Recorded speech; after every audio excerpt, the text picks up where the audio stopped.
Coming up in this episode of iCantCU, I'll tell you all about making French macarons in a class with Liz and Jane, as well as Ziggy's giant Christmas pickle. Stick with me.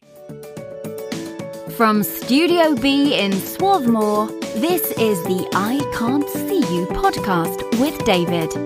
It's like blind people for dummies. Hello there, and welcome to another episode of iCantCU, your window into a world where blindness doesn't dictate ability. My name is David, at David Benj on all the socials. Thank you so much, and welcome inside an even more crowded Studio B. And if you remember the last time I told you Liz had put some stuff over there, she took it out a week or so later, which was great. But now there's even more stuff there. Take a look, if you're watching on YouTube, of all the other stuff that's now over there. I had to rearrange things just so I could push my chair out of the frame. And I'm hoping that it's out of the frame. I can't tell, though, because the chair is black and that pedestal back there is black. So if you see that, I apologize for the sloppiness there. But as you see, we have some audio equipment in here.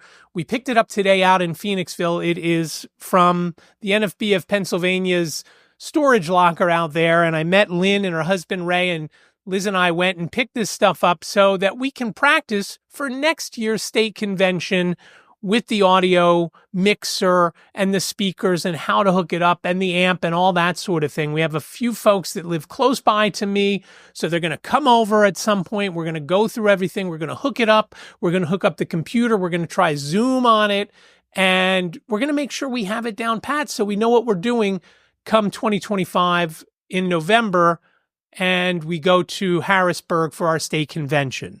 Now, we probably won't take those big speakers that you saw in that image because we're pretty sure we are going to be able to connect to the hotel's speaker system, which are in ceiling, which are great because these things, as you can tell, are huge, number one, and we're not going to put them on the stands here because there's no need to put them on stands here, but they sit on these speaker stands that to lift them up, they're very heavy. So when you lift them up, you've got to lift them well above your head and then place them on the, there's a hole in the bottom of each speaker that you place on the stand. They're a little bit of a hazard if you don't have the cords taped down well enough. And obviously, if we're using the speakers that are already in the ceiling, we just need to put the mixing board and the amp over by where we can connect to their system. So we're going to practice that, but you can also see, I'm not sure if you could see it well in that video that I shot earlier, but you can see there's a table over there, and there's a picture of my dad and I from when Liz and I got married, and it kind of looks like a mob picture with my dad sitting in the chair and me leaning on the chair, and we're both in tuxes. And I love that picture. That is my favorite picture from the wedding. Don't tell Liz. But I love that, and that's why we got a big size of that and a big frame. That usually sits up in our living room. I'll also post a picture you can see over my whatever shoulder I posted over of Ziggy and I on Christmas Day with the Christmas tree. But what you'll notice above and behind the Christmas tree is that shadow box from my dad's war days. So it's got his POW records that when the camp got liberated, he went in and he got his records. He had also in there, and this is what caught the eye of Jane's friends when she sent the image on Christmas Day to her friends. They said, "What's with the spoon?" And there is a spoon in this shadow box along with the letter from the War Department saying that my dad was missing in action during World War II. And of course, later he was captured by the Germans and spent 13 months in a POW camp. But there's a spoon in there, and that's what he ate with. It's got his name carved in the back, and on the front of the handle, it's got an eagle with the swastika in the eagle's talons. And if you can believe this, when I was a kid, up until probably late teens, early 20s, we used that spoon in our kitchen. It's made out of aluminum, so I loved when I threw it into the sink after mixing the iced tea. I've liked iced tea for a long time. Now, in fairness, back then, the iced tea that I made was Nestea, so it was instant, full of sugar and whatnot. But that spoon is in there, and that's what Jane's friends saw in the background of this picture. And I'll post that picture somewhere. I do have a better picture of the shadow box. I can't, once the Christmas tree comes down, I'll put another one up. I'll take a better image of it, or maybe even video of it. But that picture of my dad and I are over there, and that table's over there. Once the Christmas tree comes down, which is this coming weekend, we'll move that out. So at least I'll have a little bit more room. But of course, we're going to have to get a table to put the sound equipment on, at least the board, so that we can practice with it. So that will be over there as well. And I'm sure I'll shoot a video or two of that as well. But what a crazy week or so with the Christmas holiday. And Jane came home from New York. I've been busy. I've gone to a Christmas party. I've gone to an OVR meeting since we last spoke. That was out in Harrisburg, also at the Best Western, where a couple of weeks ago I told you about the Blind Merchants Party out in Harrisburg at the Best Western premiere. The OVR meeting, which is a state-organized meeting, that was also at the Best Western premiere. I stayed overnight, got to eat in their restaurant there on site, which was very good. And again, just everything about this hotel doesn't scream Best Western. It screams higher end, and makes me wonder why they don't rebrand this type of their hotels, because it is not an economy. When you think Best Western, you think economy, you think not great. This place is fabulous. The Best Western premiere in Harrisburg. So I'm looking forward to going back out there. I'm sure before I go to the state convention in November of 2025, I'm sure that I'll be out there at least one or two more times, maybe a couple of times to stay. We'll see what goes on. We're going to have an event there. The blind merchants are going to have an event there in, I think it was May. So I'll be going out there and probably staying overnight for that. But in this episode, I really wanted to talk about a couple of things. One is Christmas, and I'll get to Christmas because I've got some great video of Ziggy and his, as mentioned in the intro, giant Christmas pickle. It is so hysterical that just stick with me for that. But before I get to that, I want to talk about a class that Liz, Jane, and I took at Sur La Table out at the King of Prussia Mall. And Sur La Table is one of those places where you can go, and I really should see if they have an affiliate program. You can buy all sorts of kitchen gear, little gadgets from drink bombs, meaning you just basically have to add some fizzy water and some alcohol, and you throw this bomb into it, and boom, you got a margarita, or you got a whatever. Hot chocolate bombs. They have, what did Jane buy? Jane bought I used one the other day when my normal device was not clean. I used this, it's like a mesh, almost like a mesh cup. I used it to strain my lemon juice when making iced tea. She bought one of those and one or two other things because they gave us a 10% discount for doing the class there at the store. So we did this class, and it was a macaron class. And as I've mentioned before, I love macarons, and I never knew what they were until Jane did her exchange program in high school. Anne from Lyon came to our house for a couple of weeks in October of 2013, so 11 years ago. A little over 11 years ago. And then in March of 2014, Jane went to Lyon and traveled a little bit around France, but basically went to school in Lyon for a week or so. And like I said, did some day trips to different places in France. They went and they bought wine, and they went to a couple other places. I don't think they left France though.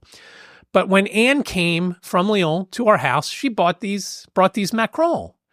And they were very colorful, and they were delicious. And it's basically a meringue sandwich cookie, a meringue on the top and the bottom, and then either a buttercream in the middle or a jam or a jelly in the middle. Basically like an Oreo, except with the meringue on either, on the top and bottom. And so we went, when we were at King of Prussia a couple of months ago, Liz and I went in and I said, let's see if they have something for when Jane is home that we could all do a class together, because I would like to try something. Now, when we signed up for this class, I never imagined how much you need visually to make these things. And I think if I knew that, I would have said, no, there's no way that I would make these on my own. No way, because for all the time it takes And for everything about it, it would be easier for me to get an Uber, go to the store, and I know there's not a La Durée around that I could go to, but if I'm in New York, I could go. Don't even have to leave the train station. But they sell them at Wegmans and they sell them at Costco. Now, granted, they're not as good as La Durée, but it would cure the craving, I would think, for a little bit.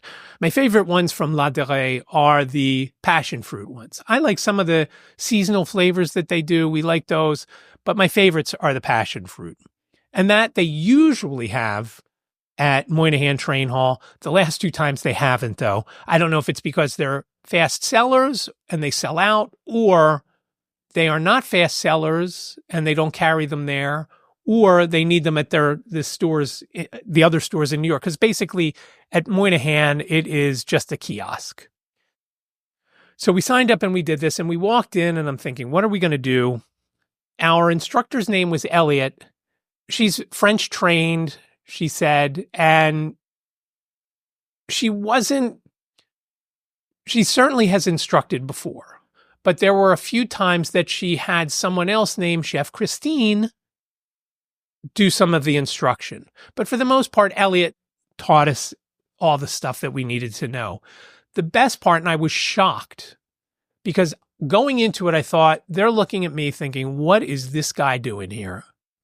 And walked in, we walked up to our table. They had us all set up. They had name badges where our stations were. And of course, Liz Jane and I were together, and we were together with a lady named Marlene. Marlene was from Philadelphia. And so we all worked together. We had all just one set of ingredients for the 4 of us. And we all did a little bit of this and a little bit of that, doing the sifting of the flour and sugar. And it's almond flour, not normal flour, which almond flour was made earlier that day from obviously almonds. We did that. And then we went up to the front where they have a group of KitchenAid mixers. And I will put a link to a KitchenAid mixer that is over on Amazon that Liz would love, that she does not have yet. She has one. I think she got it when we got married. And again, we've been married for nearly 35 years. So it's not new. Maybe the Smithsonian wouldn't like it when we're done with it. But we mixed in that. And to my surprise, Elliot said, all right, now we're going to have you touch it. And Jane said, she's talking to you, Dad. I said, really? Nobody else got to do this. She said, here's a glove, put it on.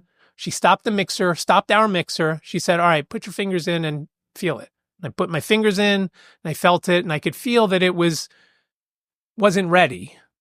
And she told me how, as it kept going and kept mixing, how it would feel once that happened. So a minute or 2 later, she said, all right, reach back in, check it out now. And I could feel the difference. In fact, I could move it between my thumb and index finger, and I could feel I could shape it that way. That's how much more it had become mixed, or whatever the term is.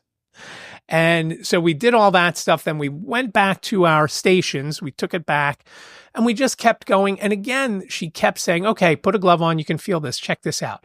When we put them in the oven to bake them, she said, all right, come around here. Again, Jane said, Dad, she's talking to you. I said, okay. So I went around and she said, all right, you have to feel it. And she said, squeeze it a little bit. And the first one I squeezed too hard and I cracked it. But Jane told me later that was one that I had actually done. We use these silicone mats that have a circle drawn on them that you fill with the meringue, or the soon to be, well, I guess it is meringue even before you stick it in the oven. And basically everybody's saying, okay, a little bit more. Okay, now do the swirl. So basically you squeeze this piping bag in the center. And again, somebody's, moving my hand to make sure I'm in the center. Usually it was Jane. Sometimes it was Liz. And then as it's just about full, just to stop the mixture from coming out, you kind of do a little twirl around the edge of where the line is, the circle that's drawn there. So mine weren't, of course, the greatest, although Jane did one. She said it looked like Florida. So that certainly, as far as I know, Florida is not a circle. So So we did that.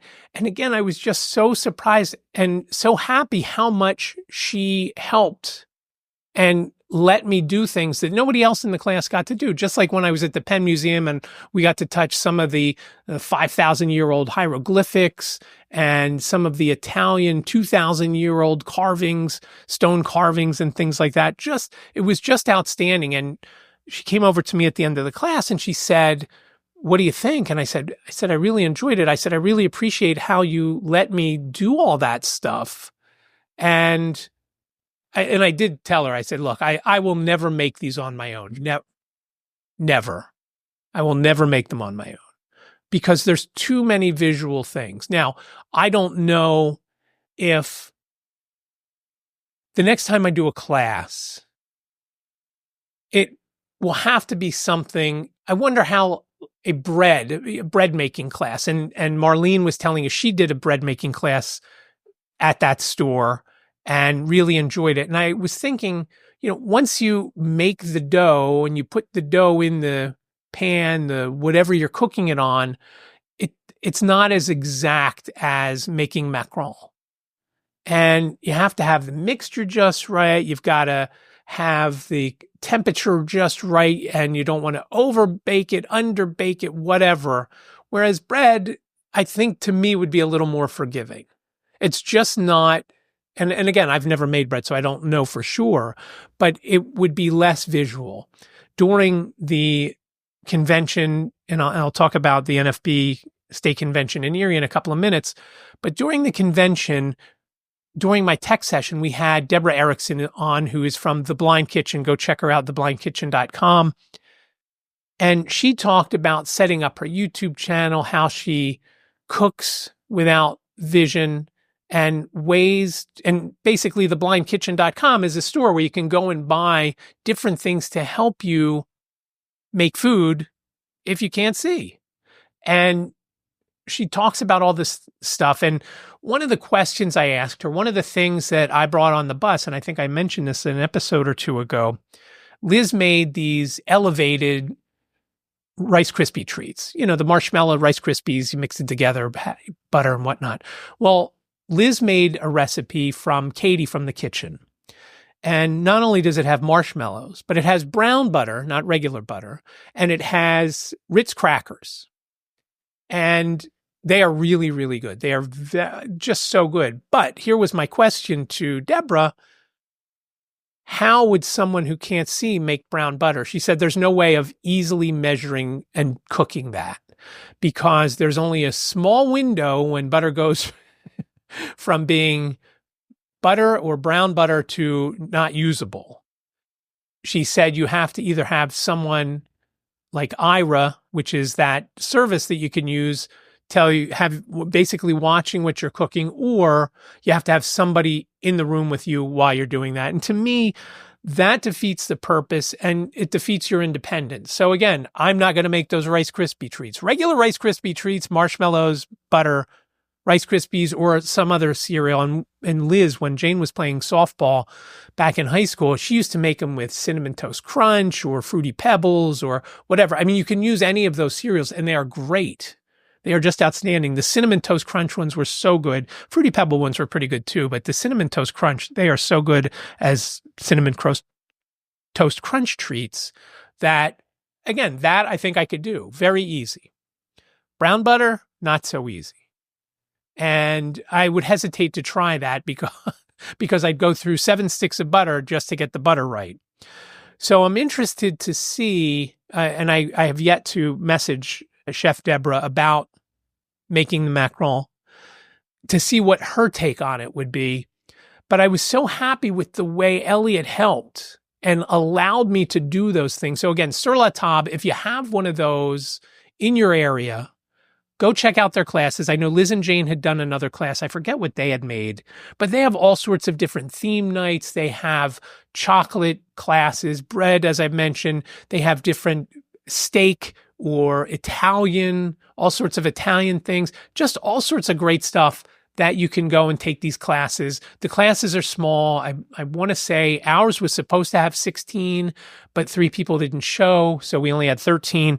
It was a nice morning. It was from 9 to 12. We went a little over, probably because of me. And it was just very nice. And I really enjoyed it. And it was something different to do. Again, I will never make macaron on my own. There's just no point. There is absolutely no point. But it was fun, and I would certainly do another class. But again, the next time I do a class, when we're picking one, it will be something that I could do on my own. I would love to do stuff I make omelets on my own every day. That I can do on my own because it's not too visual. I touch the omelet when I think it's done, I take it off. If it's still too wet, I leave it on. I always end up using, having to lick my fingers and clean my fingers because I've got the egg mixture on my fingers, but it is what it is. And that's how you have to do stuff when you can't see if it looks good, if it's ready. So a lot of fun. Again, Sur La Table. It's spelled Sur, S-U-R-L-A, and Table, Sur La Table.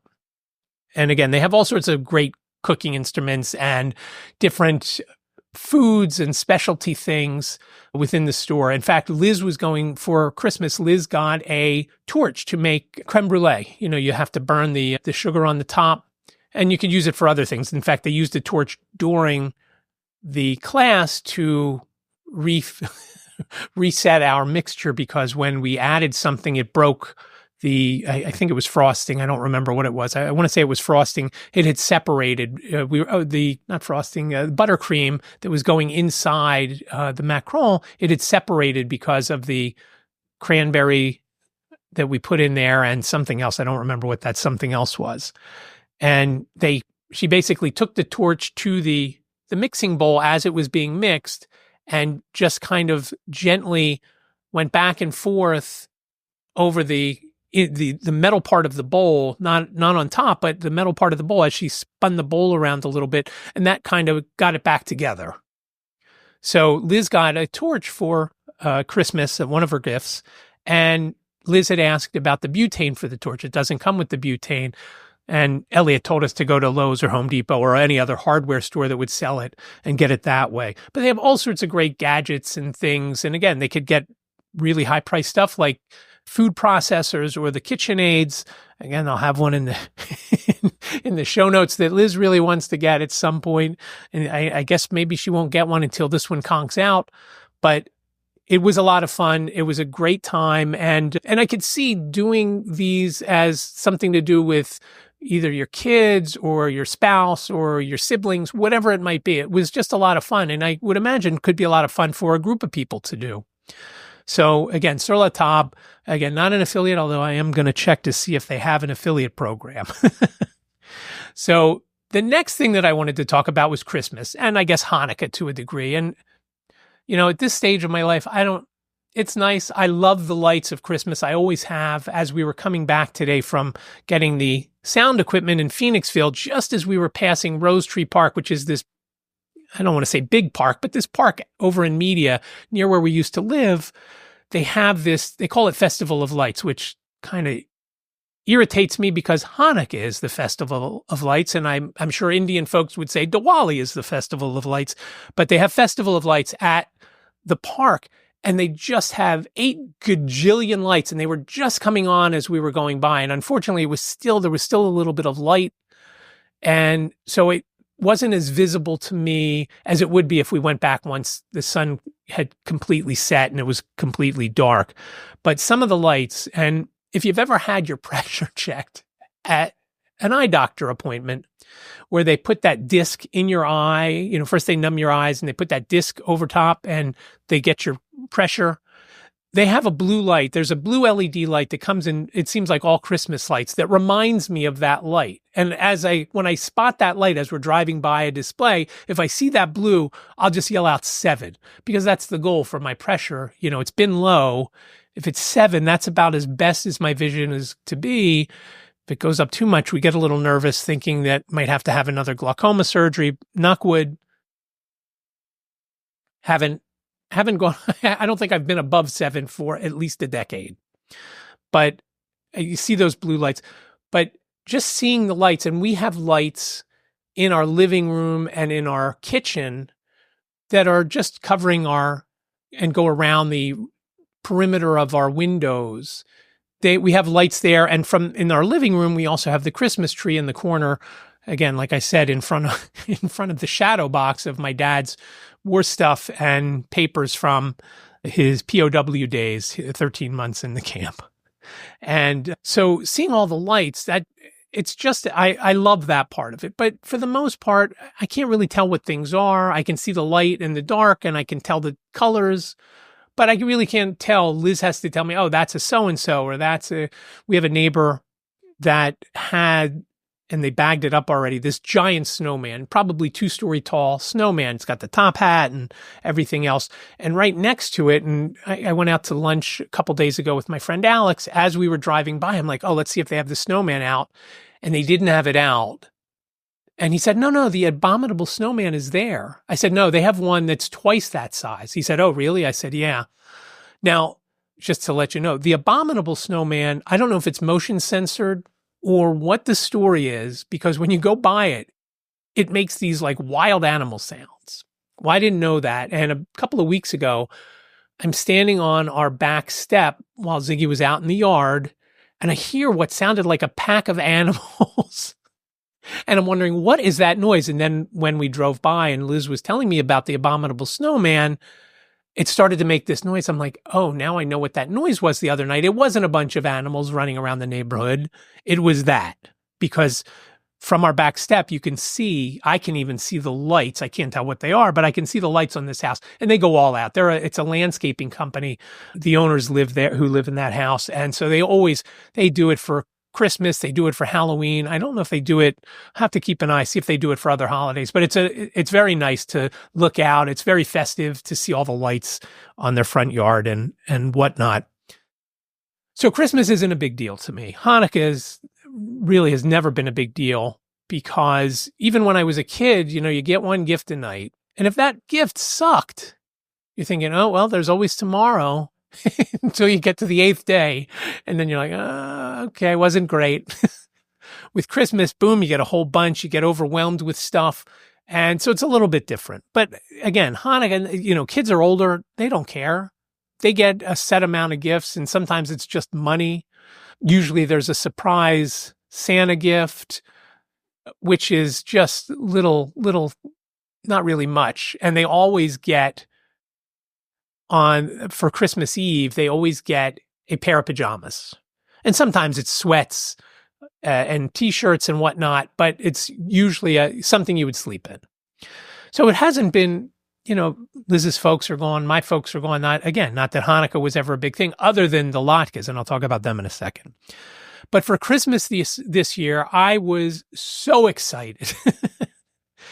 A week or so ago, Liz and I went to Harriet's house to deliver some books that we have that are going to Ghana, to a school in Ghana for deaf and blind kids. We had plenty of books for blind kids, ironically, but we needed more books for the deaf kids. And Mike and Lisa, our former neighbors over in media, work and volunteer at a library. They always have these sales twice a year, October and April, I think it is. They have these book sales. And for nonprofits, you can go and you can get, I don't know how many bags, but we got a set of books from them a month or two ago. And then Lisa had put aside some that were large print, which is great, because so maybe some of the kids who are in that school are both, we call it deaf blind here, but maybe they have enough sight that they could read a large print book. So that would be great for them.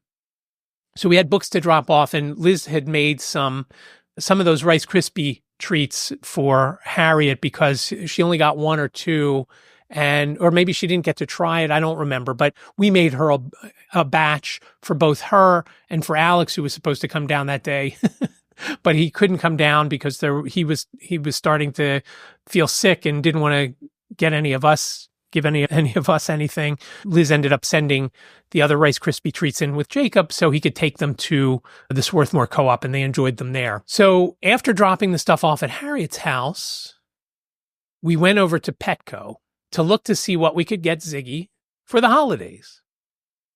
And last year for Christmas, we got him a Christmas pickle. Jane had seen it on either Instagram or TikTok or whatever, and it's a pickle, a plush pickle with a squeaker inside. It's roughly 14 inches tall, maybe, and probably about 4 inches in diameter. He loved it. It's got a Christmas hat on. It's got a face, got a little tie, and I don't remember if the small one said this, but it says, "I'm a big dill," or something like that, or "really big dill," or something like that. When we went into Petco, we see this thing that has a dreidel, and we see a regular size Christmas pickle. And then we see it. It is a 3 to 4 foot tall and probably 12-inch in diameter Christmas pickle. Same layout as the one that he already had, with the Santa hat and the eyes and mouth with the words, "I'm a really big dill," or something like that on the side, and a bow that's wrapped around it. And so we got him that. And as I'm speaking now, here is what it was like when Ziggy saw this Christmas pickle. We've got two angles. Jane was on the couch shooting one way. I was on the floor with Ziggy shooting the other way. Liz is bringing it down the stairs. And he starts to see it, and he starts to get excited. And then he starts to smell it, and I'm thinking, okay, maybe he's smelling. It's like you're dragging a body somewhere, or cats, or I'm sure other animals, into Petco, because they like to shop too, evidently. So I'm sure other dogs have touched it and maybe bit it or whatever. So he's smelling it, and now he drags it all over the place, and it's honestly like dragging a body somewhere. He puts it in his mouth. And he loves, as I've mentioned before, when somebody comes over, or Liz comes home from school, or Jane comes home, or Jacob comes home, he will grab something in our living room to go take to them, it does to look like that, either right? give to them or say, "Hey, look, play with me. Here's a pillow, here's a ball, here's a whatever." Now he goes and he grabs this giant Christmas pickle. And it doesn't fit when he's got it in his mouth, and he tries to go between my chair where I watch TV and our coffee table. It doesn't fit. Like, it kind of bends around his face for him to get through. Again, because it's between 3 and 4 feet tall. So it is very funny. And I thought that was the greatest gift. Now, for what Jane had spent last year when she got him it was a moose. It wasn't a Christmas thing. I think she got it for his birthday, that he loved, that she saw in a pet store just around the corner from her apartment. That was around $20. And that was just a regular 12 to 14 inch moose, plush moose with the squeakers and the crunchy paper inside that makes it sound like you're opening a bag of chips. He loved that. And when Liz pulled this thing out, and I took a picture of her, and I'm showing that right now if you're watching on YouTube, and she told me it was only $30 for that thing, I'm like, oh my God, we got to get it. So we got him that. And we also got him a hedgehog. It's a plush hedgehog. It's got an Eagles helmet on, and it's got on the sides, it's got the Eagles logo on either side. And it's, again, that crinkly paper to make it sound like you're opening a bag of chips. And it also has a squeaker inside. So those were his gifts. And I was so excited for that. I was never more excited. It's been a decade or more since I was that excited to give somebody a gift. Because the kids used to get gifts, and they were fun, especially when they were little. Jacob got a remote control car, or better yet, the car that he could sit and drive around our cul-de-sac when we lived over in Media when he was little.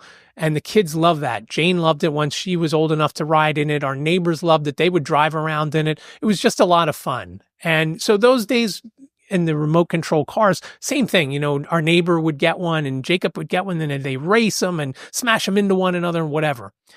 So and Jacob's going to be 31 in a week. so since probably 2004, it hasn't been that great, or, as far as excitement goes, but I was so excited, and it didn't disappoint. And so that Ziggy loves that toy now, and he'll go and grab it and drag it around, like I said. So it's a lot of fun. And I'm glad we got it for him.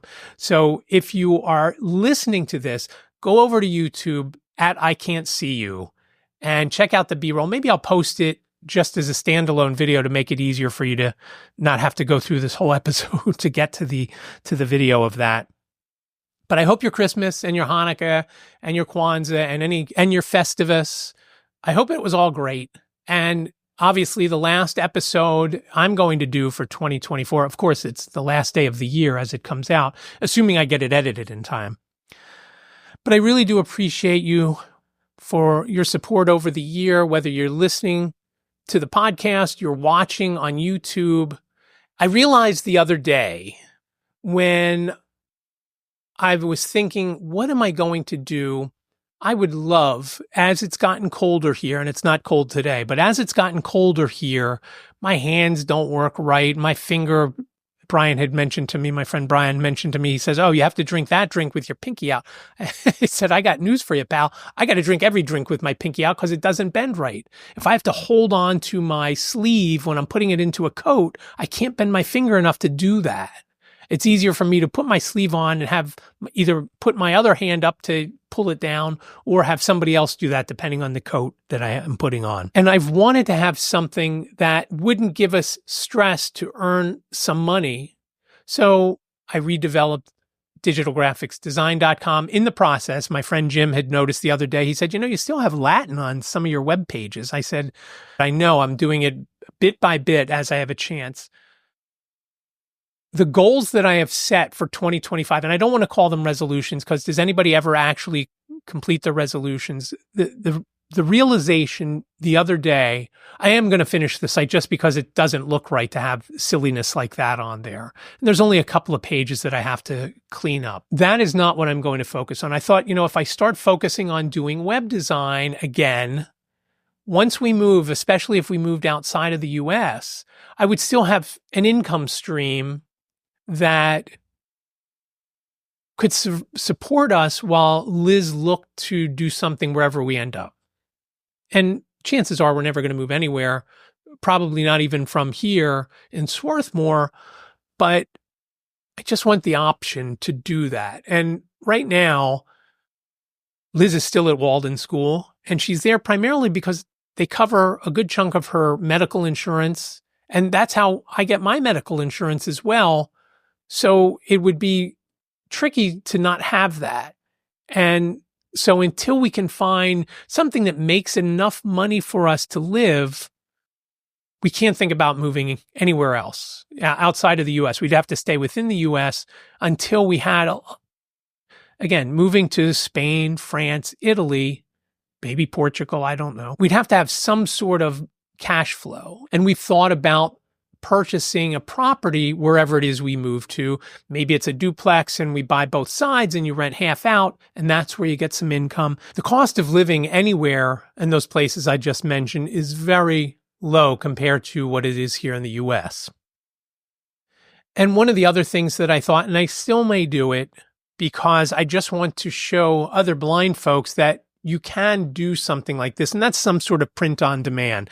And I'm not talking, it doesn't have to be just t-shirts and apparel and hoodies and caps and things like that. You can do mugs, you can do candles, you can do jewelry. You can do a bunch of things. And whether you design them or you pay somebody to make your designs, it's something that somebody who's blind could operate, I believe. And so I may start that just so I can document how to do it and so that I can give an estimate on, okay, here's how much it's going to cost you. Again, like affiliate marketing, it is a very low barrier to enter that. Maybe right off the bat, you'd have to spend, depending on all the different things that maybe you're spending between $50 and $100 a month. That counts for your Shopify store. It counts for some of the different programs, whether you use Canva or Kittl to do your designs, maybe a couple of the AI generators like Ideogram or some of the others. So for $100 a month, you have the potential of doing some decent numbers in income. Markup is roughly 30 to 32%. When you're selling a t-shirt or a hoodie. So you've got to sell a decent amount to make a living at it. But if you're supplementing, if you're doing it as a side hustle, or a lot of folks in the blind community are on some sort of disability, if you're supplementing that, you don't need as much obviously coming in. And it could be something that could have you, give you a more comfortable life. You're not always stressing about money. You can, instead of having to rely on the unreliable CCT or paratransit, whatever it's called in your area, you don't have to rely on that. Maybe every once in a while, instead of doing that, you can take Uber or Lyft. Because when you take a ride share and you order the ride share, you have an idea of when you're going to get from wherever you are to wherever you're going. When you make that reservation for CCT, you have a general idea of when you may get picked up and when you may get dropped off. But that can vary sometimes by a couple of hours when it actually happens. And I talked about that in the last episode with Stacy and when we were going to the train, going to Harrisburg to the Blind Merchants Party. So I don't know what I'm going to do with any of or all of that. But one thing became clear to me the other day as I was editing episode 118 of White Canes Connect. And I am telling you, there were a lot of edits in this episode. That's what I like doing. I like creating stuff, whether it's videos, and I really, really want to get stronger on YouTube and do more videos besides just this podcast. And I have some ideas for a few things, but I just, for whatever reason, there are so many other things that I'm doing. And lately, it's been NFB stuff. Washington seminars coming up. I'm going to Orlando in a couple of weeks to Podfest. And I'm hoping that travel is also part of it. Now, the sad part for me is that Liz and I it never seems like we will go away together. Maybe she's going to go to New Orleans in the summer with me to the NFB convention. Because it doesn't fall over the 4th of July period, we're not sure that Jane could come down and work from home here, our home, because she doesn't have any of those days off. It's the 8th to the 13th. Typically, the NFB convention is over 4th of July, where she has a day or two, depending on when the holiday falls, she has a day or two where her office is closed. And I'm not sure how the new job, she's only been there 3 or 4 months, how that compares to when she worked at Purple, because Purple had, I think last year, I don't remember if she took a day or if it just last year, 4th of July was on a Wednesday. So that makes it tricky. But on those days, on those years where 4th of July falls on the Thursday or Tuesday, a lot of offices didn't open for that Monday or that Friday, depending on when it was. And I don't know how it'll be at Scene. She's at a place called Scene now, based in Brooklyn. Their New York office is based in Brooklyn, as I think I've mentioned. So we'll see how that all plays out. I would love to go just to look a little bit in Portugal, Spain, France, Italy, somewhere along there. And it just doesn't seem like that's going to happen because we don't have anything for Ziggy. We don't want to board him somewhere because we've heard some horror stories from friends who have taken their pets there. They get some rash, they get some cold, they get some sickness, whatever it might be. And we don't want that. We want somebody hands-on. That's why it's great when Jane comes home. And like today, Liz and I could run out to Phoenixville to pick up that stuff and could be out for a few hours without having to worry that Ziggy was cooped up in his crate or cage, depending on what you call it. I mean, it's a cage. Liz calls it a crate. I guess she thinks that's more humane. It's got steel bars all the way around it. Might as well call it a cell. The only thing not in there is a toilet and a roommate named Bubba. Although Jacob had a bear named Bubba. We could put that in there. So I don't know what's going to go on there. Again, traveling internationally, I would love to do. And again, for the reason to go and have a look around. I've never been to Spain. We've been to Italy a couple of times. I'm sorry. Yeah, I've been to Italy a couple of times, been to France a few times, and never been to Portugal. But would love to go to Spain and or Portugal to check it out, or even France. I don't know. A little iffy about Spain at this point, but for a couple of reasons. But cheaper than France, cheaper to buy than in France. And again, the euro to dollar almost to parity again. Was at parity a couple of years ago, and I thought we missed the boat on that. It had gone up. The exchange has been as high as $1.10 for a euro. Last time I checked, and it's been a few days, it was $1.05 or so. So stuff is basically on sale. And I would love to go and have a look around. So I don't know what's going to happen, but traveling is part of what I want to do. And I've already got a few trips set up. Again, I'll be in Orlando in a couple of weeks. I'll be in Washington, D.C. the beginning of February. And the fact that Podfest got moved to the middle of January to where it normally is because of a hotel issue is allowing me to go. Otherwise, I wouldn't go to Podfest because Podfest is 1 week and then I would come home on Sunday and then Monday head down to Washington. And I know Liz would kill me if I did that. So I haven't been to Podfest since the COVID year, 2020. And again, New Orleans in July and Harrisburg at least once in November. But because I'm convention chair, which if you listen to episode 118 of White Canes Connect, you'll hear us talk about that. Our next convention is in Harrisburg at the Best Western Premiere, as previously mentioned. And some of the things that I want to do, I'm sure I'm going to be traveling out there for a day here and a day there to either meet with people or look at things, whatever it might be. So I know that there's a few trips to Harrisburg in there. I don't know that I'll get to Baltimore again this year like I did last year for the Crab Fest. I think it was Crab Fest. In September, that was a lot of fun. So hopefully I'll get to go there again. Don't know that I'll go out to Pittsburgh again, but if Patton has an event out there and nobody else is going, I'd certainly go again because I want to help build those bonds with Patton, which is a organization. And I'll put a link in the show notes for the time that I was out in Pittsburgh for that event. I also did one at Malvern back in October. Pittsburgh was September, Malvern was October. It's important for us to become close with that organization because we complement each other and we can help them and they can help us. And they were at our convention. So I'm hoping that there's more travel than that. But again, we'll have to see. Most important thing for me this year is going to be to make that convention the best that it's ever been, both as far as sponsorships go and as far as the convention itself, the event itself. Jane has already asked for time off so she can come and help do registration. And it'll just be a lot of fun if we can get it to where I want it to be. And again, the key will be the sponsorships.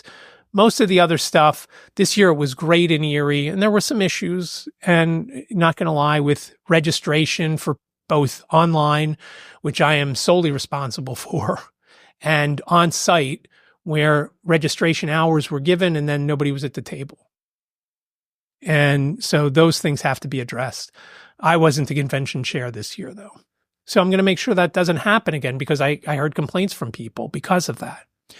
So I'm looking forward to that. Looking forward, hopefully going to be a surprise trip or two somewhere, but we'll see.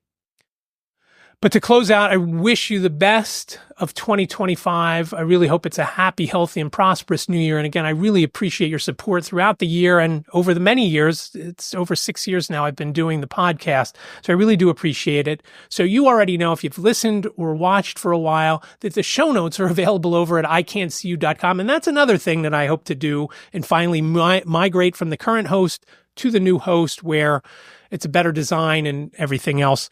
We'll see if that happens. I had hoped to do that over this holiday break. It really hasn't been a break for me. Show notes over at the website for now, iCantCU.com/277. iCantCU.com/277, numerically speaking. And remember, iCantCU sounds like a whole sentence, but it's only 7 characters long. iCantCU.com/277. Reach out to me on the socials at David Benj on Twitter, X, Threads, LinkedIn, Facebook. What am I forgetting? And you can listen to the podcast over on YouTube, youtube.com/David Benj. If you'd like to watch it and see what Studio B looks like, see all this great B-roll I've got in this episode, that's youtube.com/the@ and iCantCU. So at ICANTCU over on YouTube. Please reach out via phone, questions, comments, show ideas, whatever you've got. You've got up to 3 minutes, 646-926-6350. Again, 646-926-6350. You've got up to 3 minutes. Leave your name and town. If you do leave a voicemail, I would appreciate it. And you can also email me, iCantCUpodcast@gmail.com, iCantCUpodcast@gmail.com. I'm hoping by the next time I record, our house does not smell like latkes. We made them the other night and it still smells like it. Jane went to a party the night before and everything she had on still smells like it. So they are not something that I walked downstairs this morning. I thought we were making latkes again, but I really do appreciate it. Again, Happy New Year. Thanks so much. I really do appreciate you. Be well, stay safe, and I'll talk to you in the next episode. Thank you for listening to the I Can't See You podcast with David. Please rate, review, and subscribe to the podcast wherever you listen. And don't forget to share the podcast with your friends.